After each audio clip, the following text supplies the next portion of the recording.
لپاسورا ناوچه دیاربکر د سالن داوی دا اتولیین تکستیلی به برهمداینن خو باله دکشینن به تایبت لوی اتولیه جی کیسین خوی کتین دروتن جبو لشکرین اوکراینای تین شیاندن رهبرین اتولیه دین زمان که او کیسین او چه دیکن بسر کمپانیا که کو بناتو ایرا کار دکه دشینن با اوکراینای جبوی خلقی من قلبی کشبوی ایش ساسی چه ببه کل ور خبرکار چه ببین ما ورا وکر کر تکستیل جبوی جل ملیا دکمیش دکن اما او یقول طلمیه تدبی ام ور دکمیش دکن دشینن اوکراینای جور دشینن حتی اوکراینای آنا جی جلی زارو که جی بابک که دکمیش دکن او جی ام دشینن جور دشینن استانبول شوی دشینن پولونیای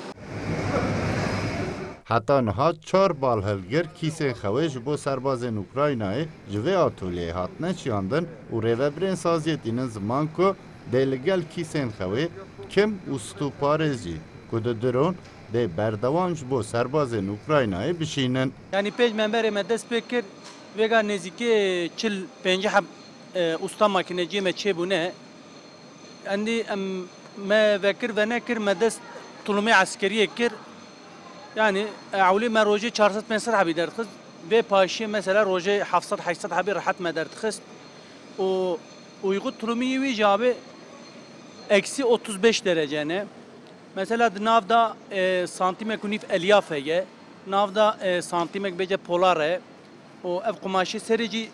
su geçirmeze avdarba sınake. لنافچه هری دوریا دیاربکر قلپه انگو پاسوره کیسک انگو طلمه خویتین چیکرن وان طلمه هانه جوه داره کتین چیکرن حتی اوکراینای تین شیاندن اف کیسا جبو به تایبت دماکو سار به وان بیشن درفتی گرم بوینه تنه به گرینگ تیدیتن او به ملزمه این تایبت تی چیکرن